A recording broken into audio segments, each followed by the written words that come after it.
coffee sector, led by the chairman of Embu Coffee Mill, together with all the chairmen and cooperative committee members. Our farmers from different value chains, tea, coffee, mogoka, mangoes, na wananchi watukufu wa Embu, hamjambo? Hamjambo tena?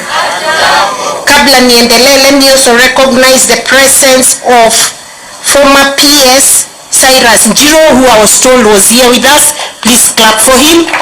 Asante sana kwa kufika hapa PS. And give the apology of the chairman of KTDA Kenya, Bwana Enos, who is away on an official trip to Dubai. But thank you very much that we have had the entire KTDA team here. We appreciate your presence.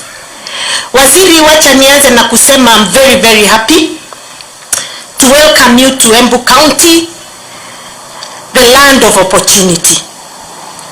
And wacha niseme we are a blessed county kwa sababu for 10 years I don't think we received any national government leaders, especially ministers and PSs, until now.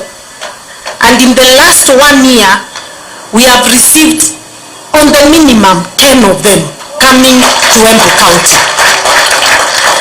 And it's because tumejua sisi kama Embu County hatuwezi enda mbali bila kufanya kazi na national government. A county cannot grow in isolation. A county must work with the national government. Na mimi niliangalia nikasema kwa sababu watu wangu walichagua president wetu akakuwa president wa Kenya, ama tu kumchagua, then it is my responsibility to make sure hata nikipatiwa pesa ya county ile tunapatiwa ya kawaida through Senator Mundigi, hiyo ingine imebaki Nairobi lazima nikimbilie nipate as much as I can irudi hapa Embu. Because tusipoenda kuichukua wengine watafanya nini? Watachukua.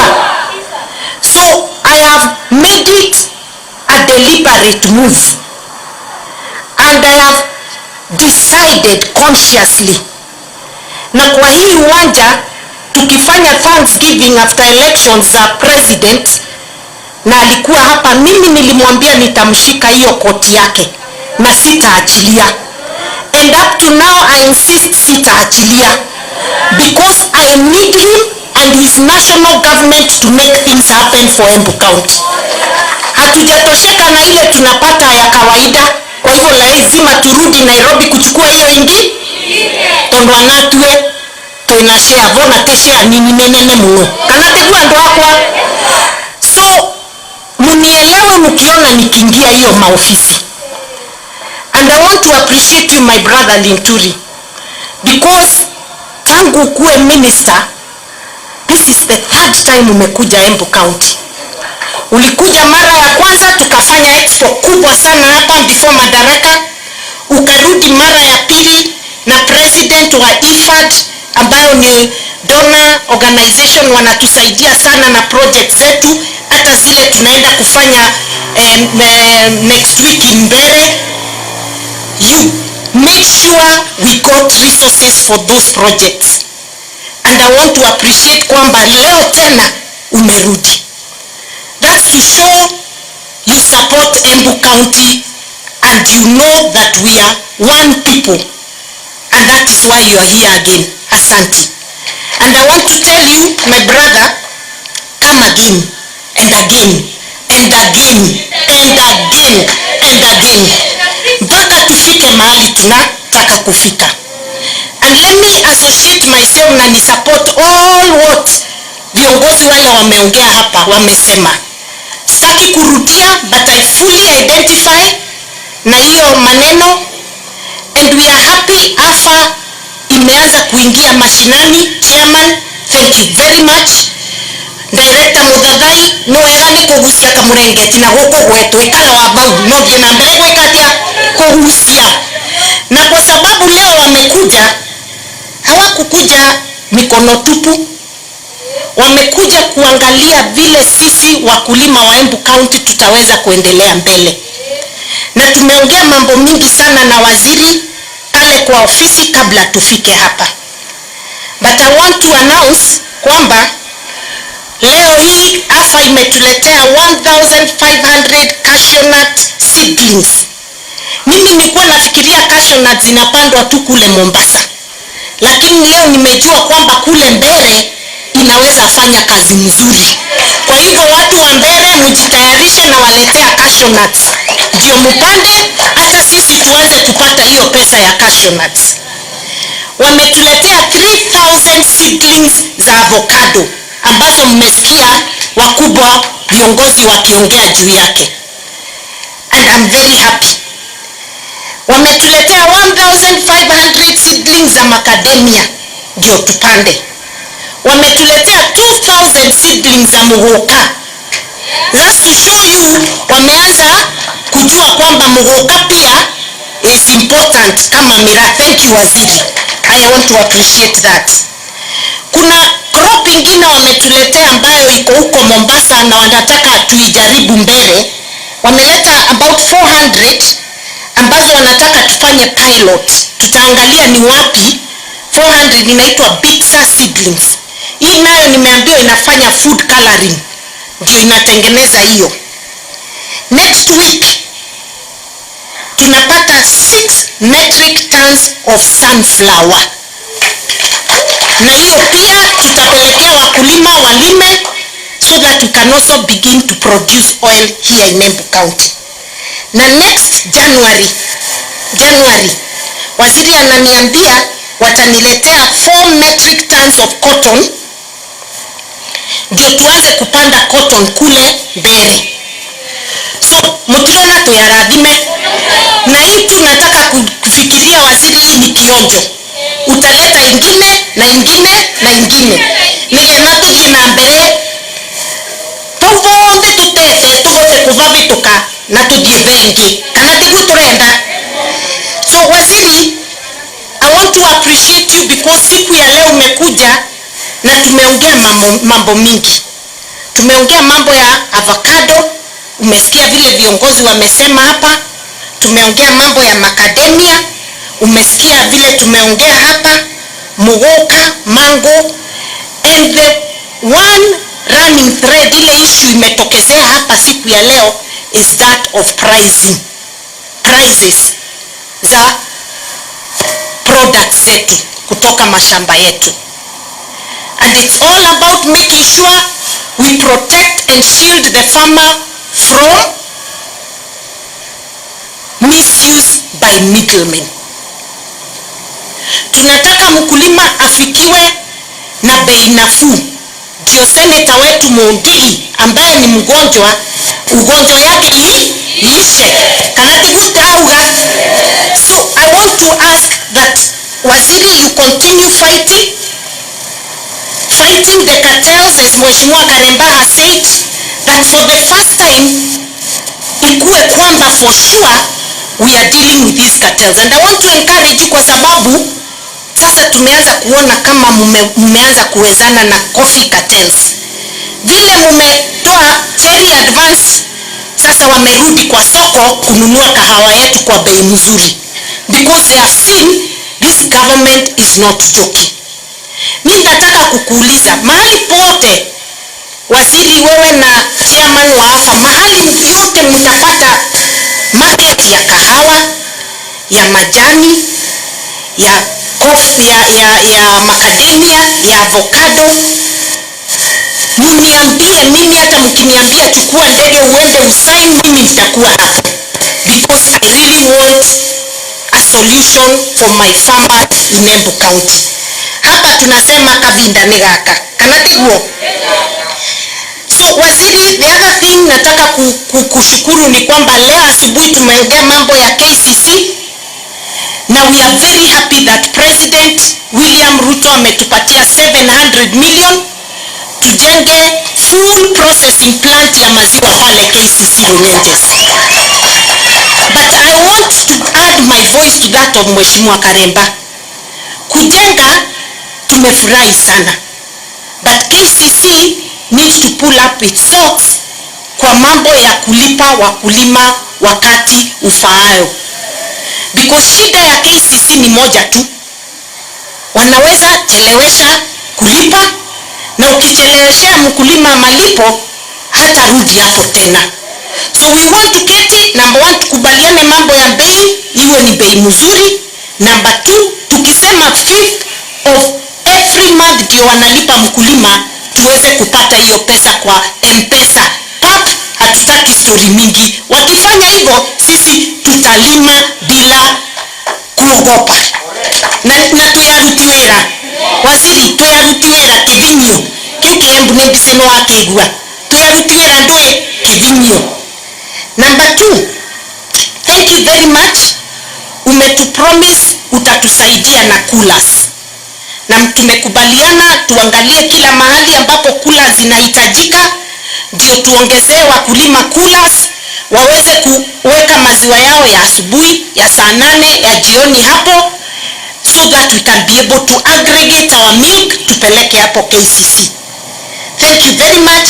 Na hiyo barua umeniambia niandike Monday jioni, utakuwa nayo hapo kwa desk ya kukuitisha kula za watu wa Embu. Barua nyingine umeniambia niandike ni ya kuitisha market shades za watu wetu wa Muguka. So kuna zile zilianzishwa na zingine hazikutengenezwa vizuri. Watu wa Muguka mnaelewa, especially wa mbele, ile kazi ilifanywa haikuwa kazi mzuri, na umeniambia nikuandikie hiyo barua nikuelezee ni zipi, na nikuelezee hizo zingine tunahitaji ni gani. Katika ile pesa utapata ya MERU/Muguka, na tunataka kutoka sasa ikuwe ni MERU/Muguka. Nataka hata sisi tupate kiwango yetu mzuri, na utupange vizuri, ndio tuwe macho yako hapa kukwambia kama kazi inaendelea ama haiendelei. Kanatigwa ndoeto. Na hiyo tutakuandikia hiyo barua vile tumesikizana, ndio tuweze kusaidika na hizo market shades. Thirdly, na ya maana zaidi, na hii ningetaka ichukuliwe sana na AFA, hata mnaweza tufuatilia kwa karo mjue ni nini inaendelea. Tuko na hii kitu inakula Muguka yetu, marindi. Sijui marindi inaitwa aje na kizungu, nyaga. Do you have a name? Chafa graph. Graph. Graph. P for B for boy. Chafa graph. Kamera goma. Hiyo kitu imetusumbua sana, na mpaka sasa hatujapata suluhisho kwa wale ambao wanatakiwa kutupatia. Please chairman, follow up for us. It's a crop. Follow up for us tujue shida ni gani, which pesticide can deal with that problem. Ukitusaidia hapo tutafurahi. Kwa maji tutahakikisha tumefikisha maji through the ministries, through the county, kwa hao wakulima wa MERU na Muguka. Hiyo ingine, waziri, allow me to talk about tea. And thank you very much, umeenda kwa stand ya KTDA ambapo pia tunataka utusaidie. Na tumesikizana utatutafutia pesa ya rahisi tuweze kuanzisha kutengeneza orthodox tea, tununue hizo machine tuweze kutengeneza orthodox tea, kwa sababu hiyo mnasikia inaitwa orthodox tea ni dhangu tuliora wa kaundu ni machine fulani, na dikora wale na pesa mbega kwe majani mama kawaida tuendagia. Na hizi factory tatu, they are more than willing to start that line ya orthodox tea. So tusaidie tupate hiyo pesa. Kwa hiyo pesa umetuambia umetafuta, weka ya Dokorire, Mungania, Kadhangarire, we promise you will make good use of it, and itasaidia kurudisha bei ya chai mahali ilikuwa zamani. Pia katika hiyo majani, na kuomba uendelee kutusaidia kwa hiyo tea reforms. Those small bottlenecks ambazo zimefanya tusifike mahali tulikuwa tunatarajia, tusaidie ndio majani chai irudishe pesa vile tulikuwa tunataka. Huku Embu, mbali na kukubaliana kwamba chai yote itakunywa katika serikali ya Embu County, kwa mahospitali itakuwa ni majani ya huku, tunafungua duka huku Embu, stalls, ambapo tutaweza kuuza majani chai yetu, na nimewaambia hao watu wa KTDA kila factory nitapatia 1 stall ndio tupate mahali ya kuuzia majani yetu. Hiyo ingine ni mambo ya kahawa, and I want to thank you Waziri for the reforms you are pushing in the coffee sector, and especially so under the leadership of the Deputy President. We are happy, but tulikuwa tumeanza kushika tumbo hivi kwa sababu ukienda kwa Embu Coffee Mill ambapo tulikuwa na mwenzako Mheshimiwa Chelugui wiki iliyopita, tuko na kahawa mingi sana ambayo hatujamili kwa sababu hatukuwa na market. But we are happy the last 2 days tumeona market, coffee exchange sasa market imeanza kurudi.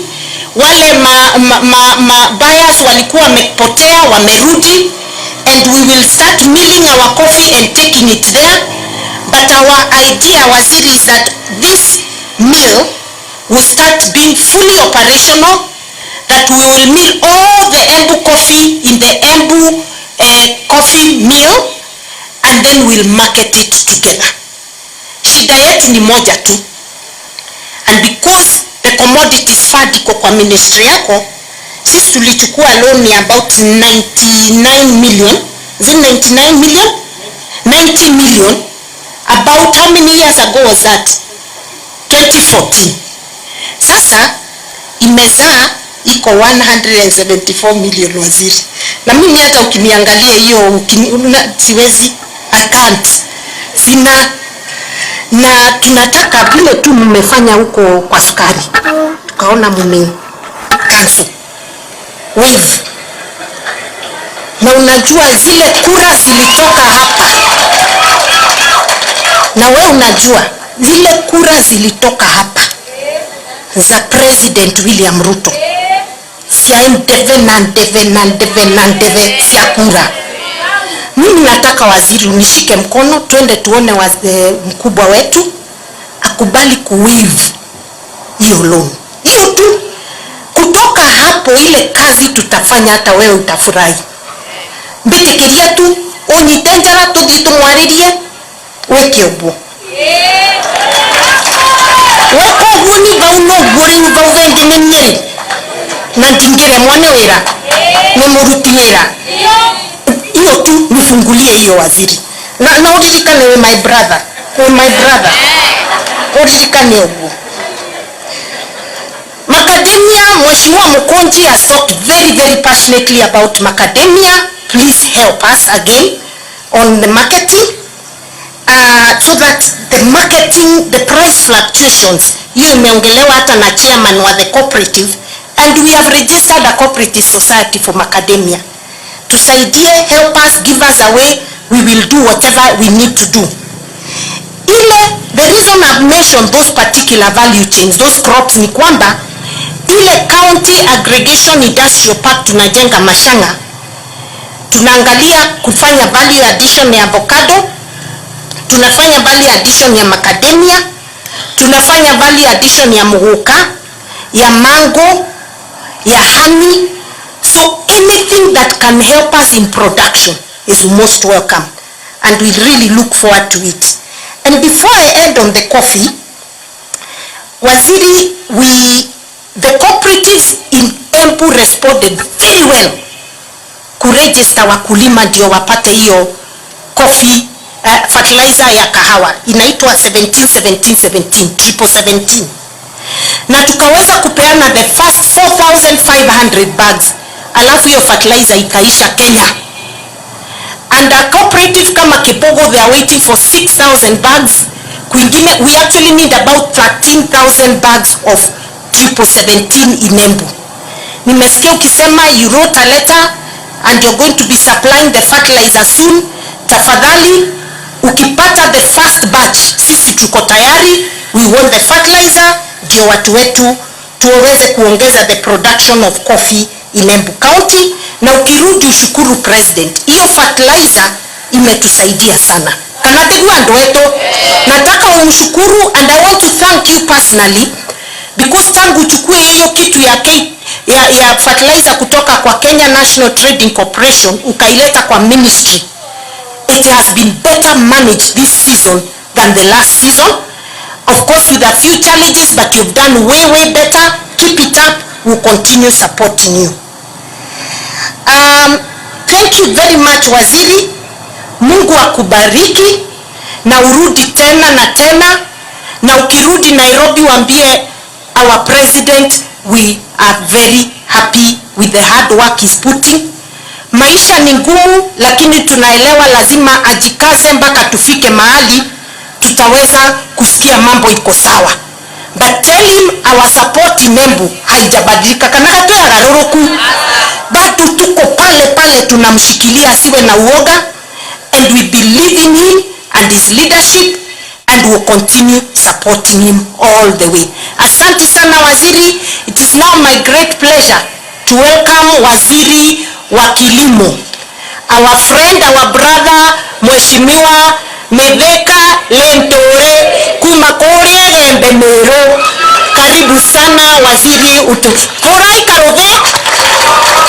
Asante sana. Thank you. Wote tukae tafadhali. Unajua kule mimi nimetoka, mimi ni mtoto wa asila. So hata ile ofisi nimepewa kubwa sinjazoea mandoindo ya hiyo ofisi, na njionanga nikiwa yule atulua na kufukuzwa na wale wengine akiangaishwa. Kwa hivyo allow me around on the protocols established by Governor Cecily Mbarire in addressing the participants wa this very important event. Niseme Governor, mimi kwanza wacha nikushukuru kwa kutukaribisha hapa Embu, na tumekuwa na siku mzuri, na mnikubali sababu mambo ni mengi, masaa ni machache. Niwe very brief ili tuweze kukimbia kule Nairobi, sababu tangu nifike unajua ile pressure niko naye kule Nairobi, mpaka ma-PS wangu wanafukuzwa na wabunge wakisema ni mimi wanaotaka. Kwanza wacha niwaambie nimefika hapa na niko na salamu za rais wetu mpendwa Mheshimiwa William RUTO. Mmesipokea? Nimefika hapa nikiwa na ujumbe kutoka kwake, niwaambie nyinyi watu wa Embu anawapenda sana na anadhamini watu wa Embu, na amenipa instruction ya kwamba chochote ninaweza kufanya kuhakikisha ya kwamba watu wa Embu wanapewa huduma, wanasaidika. I should not consult him, lakini amenipea express authority, tukikubaliana na uwezo huko tuweze kufanya. Niwaambie sasa yale mambo yote yako katika uwezo wangu. Mimi niko na express authority Governor kufanya kazi na wewe na hawa watu hawa wangwana wa hapa Embu. Mnajua tuko pia na uhusiano. Sisi watu wa area hii ni watu the same people. Na kwa hivyo you should never at any one time mfikirie kuna kitu mnaniomba mimi. I am your brother. Vile sisi amesema, and I have duty to diligently serve you and do what I can with you and Governor tuweze kufanya maisha yenu yawe bora zaidi.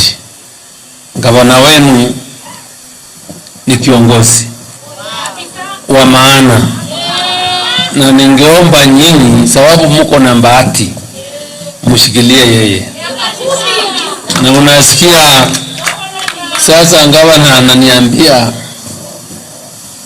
hapa Embu niwe ninakuja. Sasa nyinyi watu wa Embu nakuja hivyo tu. Si unajua nini nawekanga mtu karibu na wengine pale. Kwani mmeshindwa kupata huku kabisa? Mtakuachia nafasi hiyo mwanze sasa kuangalia ili nikikuja niwe nafasi ya kukaa huku.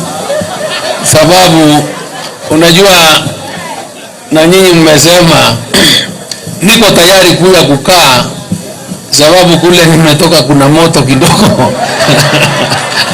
Na Mundege mpaka Mundege amesema hataki nyinyi muwe kama kule kwetu. So mimi kama mnanikaribisha mnitafutie kashamba kidogo. Mimi ni mkulima kidogo, nitafute mali nibenge kamboma hapa. Kule kikiumana mimi nakaa hapa. Ama namna gani? Nayo ni mambo yanaweza kutuweka zaidi pamoja. Kwa hivyo kwa heshima kuu, gavana, nikwambie wewe unafanya kazi mzuri. Na mimi nitasimama na wewe. Yeye anakuambia, gavana anawaambia nimefika hapa mara 3. Si ndio? Kwani amesema uongo? Mimi singewahi enda kaunti yangu hata siku moja. Na sasa nyinyi hii ndio yangu sababu ndio next. And I'm happy mnanikaribisha hapa, na niwaelezee siku ya leo ya kwamba haya maonyesho ama hii field tuko nayo hapa ni ya maana sana. Imeleta watu pamoja, mmeweza kujionea, mmeweza kusoma. Na ndio maana yake, sababu vile uliingia hapa siku ya leo sio vile utarudi. Umebeba kitu kipya ukirudi nyumbani. Just like I've also learned when I got here, nikaona kweli watu wa Embu mmesonga mbele. Kile mnataka ni usaidizi kidogo kutoka kwa pande ya serikali, and which we are committed to give you support. But before I proceed na mambo ya kusema mengi, sababu nimesikiza viongozi wenu, na ningetaka kufafanua jambo moja mbili, na niseme I am happy. When I was here the last time kwa hiyo expo, kulikuwa na msukumano mingi, sababu watu walikuwa kila mtu anapiga hafa. Sasa tangu hawa watu waingie kwa ofisi miezi 4, umeanza kuona presence yake, na nataka kuambia they will be here more often. Sababu nimewapea instruction lazima watembee wa interact na farmers na viongozi ili huduma iweze kufika kwa wananchi. I want to tell you why this institution has not been functional, why you've never felt it, is because for 10 years haijawahi kuwa na mbondi. Hii ndio mbondi ya kwanza, na hii mbondi ya kwanza iko miezi 4 peke yake. Hata wana managing director, hata HR instruments zao unasikia kila mtu ni acting. Sasa hii ndio najaribu kuenda kuzimalizia ili waweze kufanya recruitment, waweze kufanya enforcement, right, ya ile shemambo walio nayo. Kwa hivyo naomba to please indulge them. I know it's a good team and I know they will make Kenya proud. So let us give them support. I am telling you this is a wonderful team. Mambo yatakarekebishwa, lakini hakungefanyika lolote because there were no policy directors kwa hiyo miaka. And the wisdom of parliament when they came up with the Crops Act, ile iliform hata hafa, parliamentarians were clever enough and they knew what we need to do is to check what or where there is some gray area, and then we'll be able to address. My pledge is that you people wa Embu hapa, mukiona vielea vimeundwa na wakati mambo yako sawa, right, usifikirie yamekuwa sawa bila watu kufanya ukarabati hapa na pale. I am so impressed, I'm so happy that in this meeting there is the governor wa hapa, there is the senator wa hapa, kuna wabunge wa hapa. Let me tell you, with this kind of unity, you people are headed for greatness, you and people are headed far, and there is nothing you can't achieve with the unity. So mimi nawaambia mkae pamoja, mfanye kazi pamoja na muendelee kushirikiana, because when you come to me as a team, you know you can't resist the pressure of our team from our county, including the president himself. Bosi hawezi kushirikisha watu wote. Ukiwa mmoja ataanza, unaweza kuargue sana kumconvince, lakini when there is our team and these are the representatives of the people of Embu, wale walichaguliwa, where they seated the authority through the ballot, we cannot resist. So tafadhali, don't let these people from Embu continue this unity. Support your governor, support your senator, support your members of parliament, na nyinyi mtapata faida zaidi. That's what I want to say. Kwa Mheshimiwa Ruko, sababu ameenda, kuna jambo nataka kucorrect ambayo which was misleading. Alisema wakati aliongea mambo ya kusema hatujatambua Muguka, na Muguka, watu wa Muguka wanaweza kosa usaidizi. Kama my predecessor kulikuwa maneno yalifanyika, this is a different minister, anaitwa MITHIKA LINTURI wa serikali ya William RUTO, ambaye inatambua Muguka, ambaye iko tayari kufanyia watu wa Embu kazi. Kwa hivyo sheria ama regulations za Muguka na miraa zimepitishwa katika mbunge zote. Na our last meeting Mutwiri ilikuwa last week. Tulimalizana na mambo ya sheria, sasa ni sheria. What I'm going to do, nitakuja hapa tupange mkutano na governor na wabunge wenu, tutembee huko, tuhamasishe watu hizo regulations zinasema nini, lakini sinajaribu kupanga mambo ya ukuzaji wa Muguka, vile itakuwa transported, vile itauzwa, vile tutatoa au watu. Niliambiwa sasa tumekuwa katika coffee hawaitu mamburuka tena, wanaitwa profiteers, ili tuondoe, ili nyinyi muweze kupata baraka. Na I agree with the members that spoke. Hata hii kazi mnasema ni vile, I think ni Mheshimiwa Mgonja alisema mtu awe katika space yake ili asiende kuingilia wale wengine. Because the manner in which we have addressed the issue of brokers in this country is that we are trying to condemn business sababu ya kutokujua which space we need really to put them in. One rule of brokers, if I remember, was to do market linkages, right? It's a business. What we need is how to regulate that biashara. Just unaona kama tuseme ma insurance brokers hapa ni wengi, lakini huyo broker kuna sheria na mregulate. Anajua nikiuza mbima hapa nitapeleka ya Cecily ama ya Mutwiri ama mwingine nitapeleka kwa kampuni inaitwa Jubilee ama ile nyingine, na nikilipa premium basi nitapata commission na nitalipa kondi kutokana na ile commission. So that area is properly regulated and is business like any other. So even as members of parliament, you also need to start thinking on how you can do and create a law that will regulate these people that use business. Ni mambo ya kuonyesha mtu hapa na yule mwingine hii na mambo kama hayo. But going forward, we want to assure you the government is committed in supporting you people from Embu as farmers. Kwa hiyo sheria ya miraa na Muguka ilipitishwa na hakuna ubaguzi kwa hii sheria. You know, miraa and Muguka is just the same thing. Ni variety ndio inakuanga watu wana tofauti. Just like utapata kwa mahindi kuna hybrid 613 ambayo inakuwa in altitude na 514 ya kule kwingine. So your interests have been properly taken care of, so there is no cause of alarm. The regulations are out. We will come out there kuambia vile siko na ili tuweze kupanga kilimo chetu. Unikubali niseme my ministry haijabagua, and that is why wale walisoma gazeti na sikuwa nimefika hapa. Huyu governor, because he's my friend, tumekuwa mbunge na yeye kwa muda mrefu. Kuna hata tuko na historia mrefu, and I've been to support her, ana watu hapa pamoja na Kaduri. Yeye mwenyewe aliniambia wakati unapanga mambo, ukipata kitu na mimi mkiwa ndugu zangu, kama kuna kitu unafanya, fanyia watu wa Miraa, patia watu wa Muguka.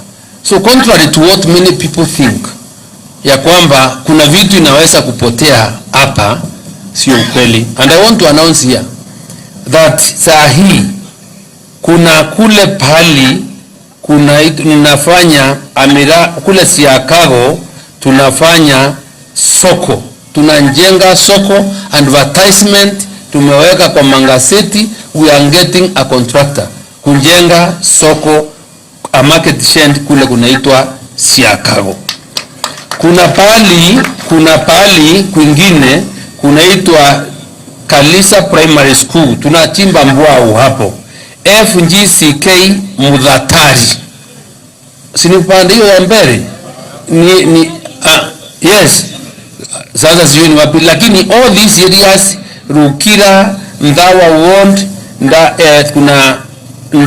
kuna Market Shed, kuna Adidam, kuna Mbwaos, zote are meant to support watu hapa na wakulima wa Miraa. Na hao kata si ya pressure ya nani? Ya gavana wenu. Kwa hivyo hamjasaulika, mpigieni makofi tafadhali. So that is the position. So mjue ya kwamba mnafikiriwa. Nikiendelea ningetaka niseme ya kwamba kabla niongee kwa mambo ya Muguka, na Mundigi amesema vizuri ya kwamba biashara hii imekuwa condemned na watu wengi sababu ya kutokujua. And I'm happy the Senator wa Meru, Mheshimiwa Kaduri Murunge, amefanya bill to amend the Psychotropic and Substances Act to remove cardinal and cathine, which are the active ingredients in Muguka and Miraa, from the list of those classified substances under that act. That one itatusaidia sana. But I have said even when we were passing the regulations in Parliament that we have an institution which we have to deal with as the people from the Miraa and growing areas, because infiltration ya siasa ambaye hawaelewi, ambaye inaitwa nakanda. Hii kelele yote unasikianga ni sababu ya mtu ako na kiburi hapo, kichwa imejaa, nafikiria nguvu kuliko raia, anaitwa nakanda. Ndio amekuwa kindemonize mambo ya Miraa peke yake, hakuna mwingine. We deal with them, so msijali. So if need be, tutasisitiza usaidizi kwa nyinyi na kwa viongozi wetu, but I'm happy that is being addressed, and once that is done, each mambo kelele itakuwa imekwisha. And I want to refer them to the 34th WHO report, World Health Organization report ya 34th.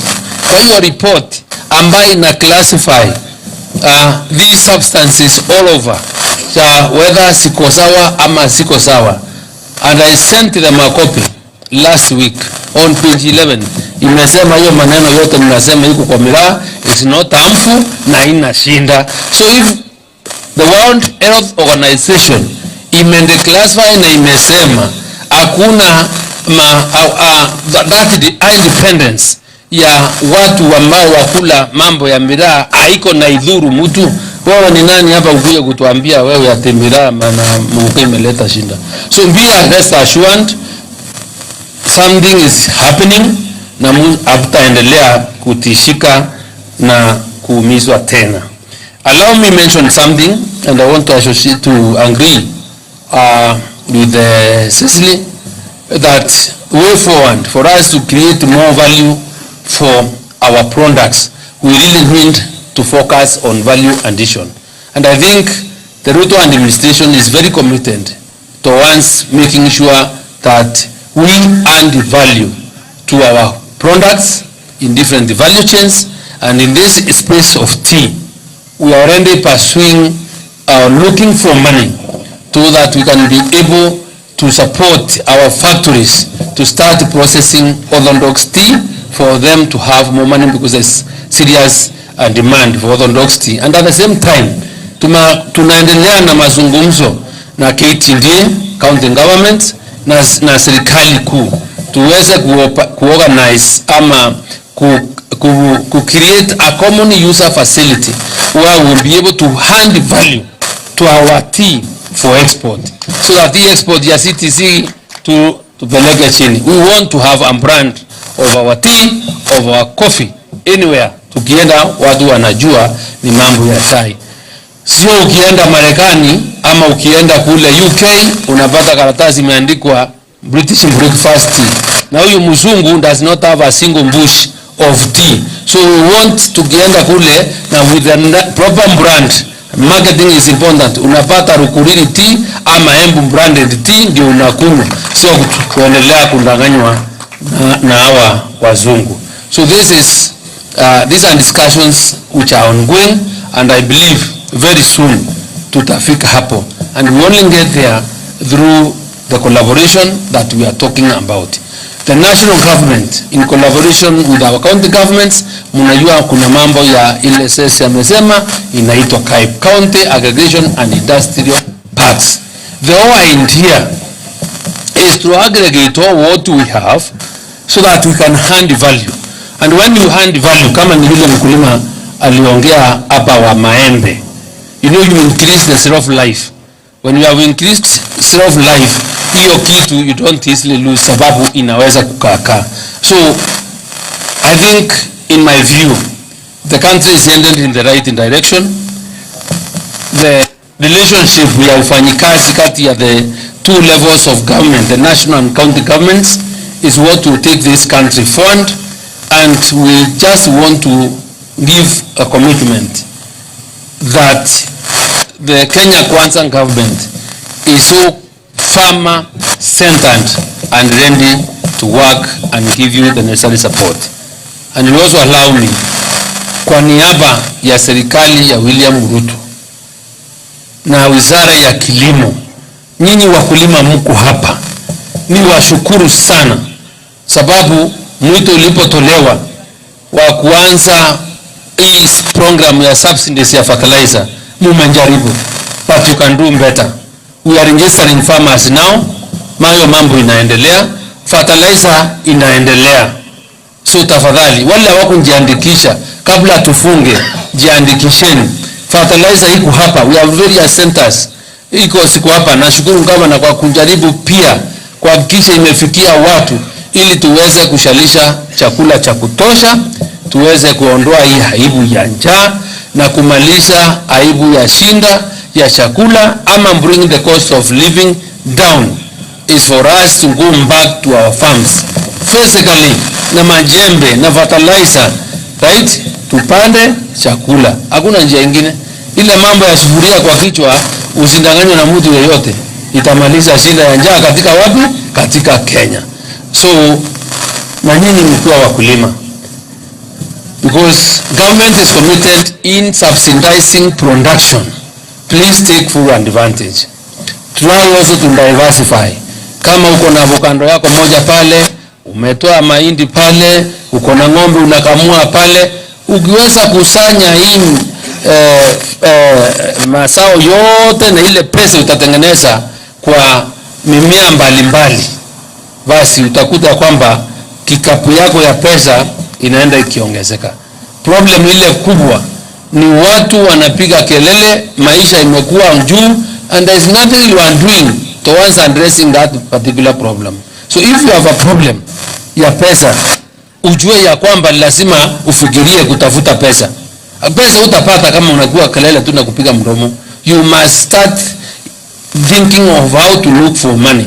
And one of the easiest ways of looking for money ni kurudi kwa mashamba. Na niwaambie hapa, wale wakulima mnataka pesa iko ya kufanya ukulima. The Agricultural Finance Corporation ndio benki yetu ya kufinance mambo ya ukulima.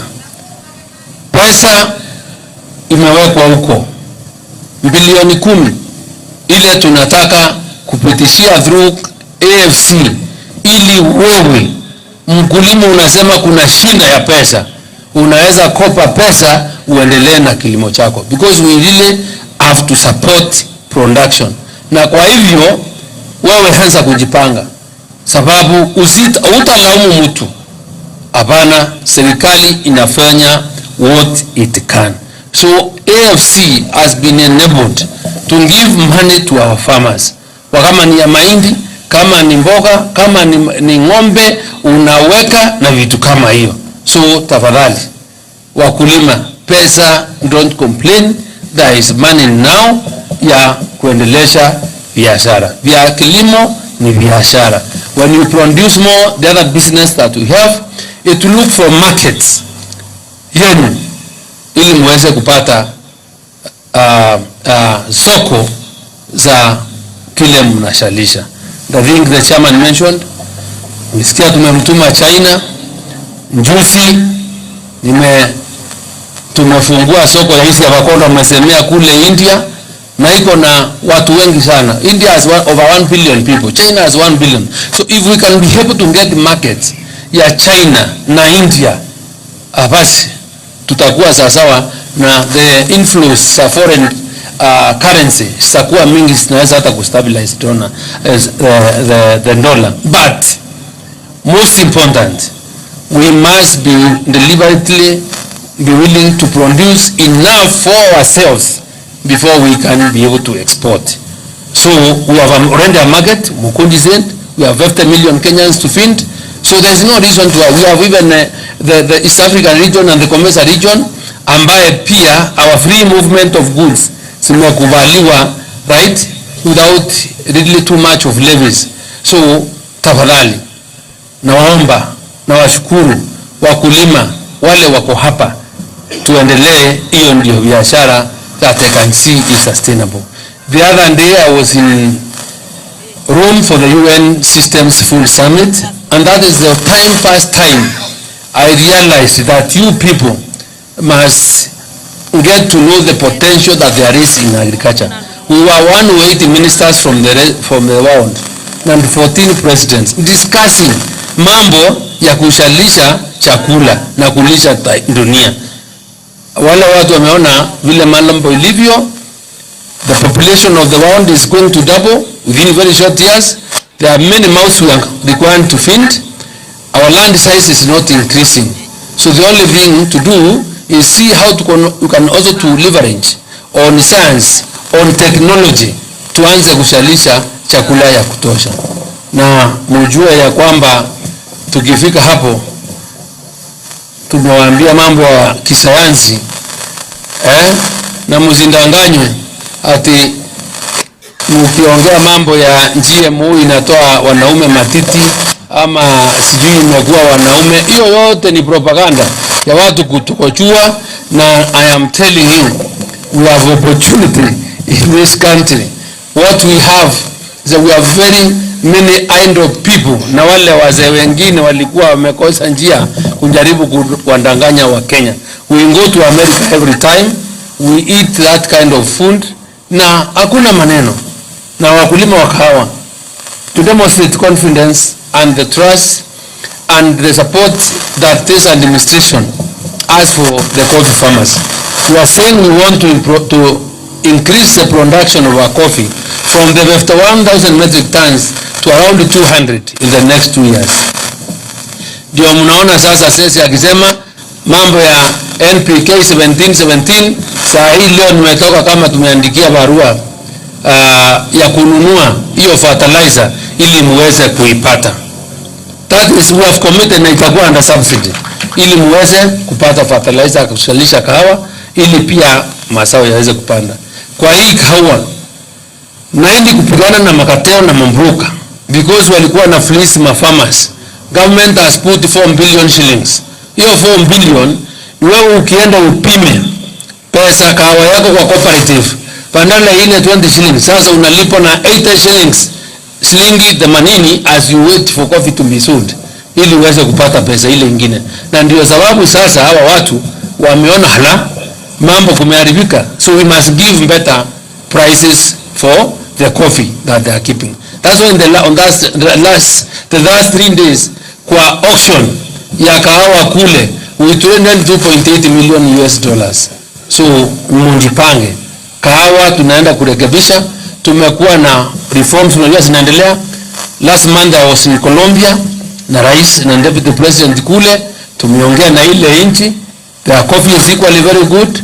They are coming next month because we want to create a partnership ya hata kumarket hii kahawa tukipigana na hawa mambruka, sababu kahawa yao inatake mayanchai. We said even if it means paying them a commission, wause tupate 3 times. Because I think our coffee can get 3-4 times ile bei tunalipa. Then he said why not? Kujeni tupange, right? Tuone vile hii kahawa yetu tutaipeleka. So tafadhali wale wananisikiza tusikizane. Safari ya kesho huanza leo na tumeanza kujipanga kuweza kushalisha chakula cha kutosha katika nchi, kupanga wakulima ili waweze kupata pesa mzuri kutokana kwa kilimo. So ladies and gentlemen, today kwangu nikiwa hapa imenifurahisha na niwaambie ya kwamba tuko kama watu wa kutoka nje wanakuja wanatusaidia, wanataka tushalishe saindi, then why can't do it? We've had serious problems in managing our data, our systems, because we didn't know who can do what where. So this registration mnasikia nikiwaambia ya wakulima kujiandikisha, utaona ya kwamba inakuuliza maswali ya muhimu sana. Pale uliko unalima nini, mpaka hata mbuzi unaweka na kuku na kila kitu. Because we want to collect data that will be able to assist us in planning, ili kupangia kumalizana na njaa. And because we have a full budget ya taifa, iwe ni mahindi unakula kila mtu ngunia hapa moja katika mwaka, unakula nyama kilo 134. So we want to know, we want to feed our people properly, and to ensure that we have a healthy nation, we must see how we can be able to apportion our food requirements to the farmers that we have in this country to produce enough, and so that we know if there is any surplus, basi tunatafuta soko ya chakula kiasi fulani. This system, this support nasaidiwa na watu wandoona hiyo mnaona ikiendelea, and once we are done with that one, mambo yote tutakuwa tunaweza kufanya. We'll be sharing information with our county governments. I'm even telling you right now, we have advisories that we are giving through online systems, so please take full advantage. Ukitaka kujua ni nini unaweza kulima kwako, we have a Kenya Agricultural Oversight Platform, ile unaweza kuingia under Kenya Agricultural Information Management System. Ukienda huko uweke kaunti yako, uweke ward, itakuambia ni nini unaweza kupanda, ni nini na ni nini, either ni mimea, ni fruits, kila kitu. So we want to get kilimo to another level.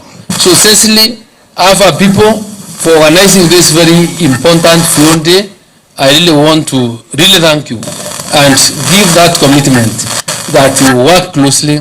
We must change the lives of our people, and I believe through this collaboration, Kenya, Embu, and the people, the farmers of this country have a bright, good future. Niliwaamba, I told you I'll be very brief. I think I've even taken quite more time than I expected, but I just thought it's very necessary niweze kuelezea kwa muhtasari yale mambo tunajaribu kungangana nayo, and because I'm also expecting back again kule, my agreement with the governor was that I was supposed to have left by 1:45, so that by 2:30 niwe kule Hilton. Sasa sasa hivi naona ni saa 9 na dakika 15. I'm late by more than 1 hour. So nataka kuchukua nafasi niseme mimi nimeshukuru. Thank you very much. Mungu awabariki, Mungu awabariki Kenya yetu. Tuendelee kufanya kazi, na pia mjue for us to manage our own affairs. Tafadhali, ule mwito rais ameanza wa kusema tulipe kodi, tuwe tayari, sababu your resources of your taxes will be properly spent. Nimekusikia sasa mambo ya waiver ya mambo ya factory. Wakati tulisema kule kwa mambo ya sukari, rais alisema mambo ni matatu. Mlisikia? Mkitaka to apply the same principle ya mambo matatu, tutaconsider hiyo mambo na nitatengeneza cabinet memo. Lakini wakora kuchukua pesa ya raia wanaenda watumia mbaya, they must be accountable. But we also similarly not want to really make our farmers suffer because of mistakes of a few viongozi here and there. But let us meet, let us discuss, let's see who is culpable. Sababu maofisi ya wapelelezi iko, njela zimefunguliwa, koti ziko, hiyo mikoa kama walikosea tuweke ndani, tuone tukisema we have done our best to recover this money, and because now atuipati tusiumize mwananchi, let's move, lakini tukiwa na wakora committee, hiyo mambo itakuwa ni rahisi. Kama mtaki waende huko si ndio? So kama ikiwa namna hiyo, sababu tutafanya hivyo, but I'm open, we'll sit it down, because we cannot accept the plunder of public resources. Hatuwezi kukubali. Kwa hivyo ndio wangu mimi ndio waniweka mno murombera ndo amiru ona wone makale na wala na dhiri neta udhiri kanaja endelea kuwa na imani, lakini mimi I know you wish as well. I think ili hata mimi nikipata nafasi nikiwa waziri naweza kuenda nyumbani. So kama sasa siwezi kufika nyumbani, mnajua mambo ni shinda kabisa. Kwa hivyo asanteni sana na Mungu awabariki.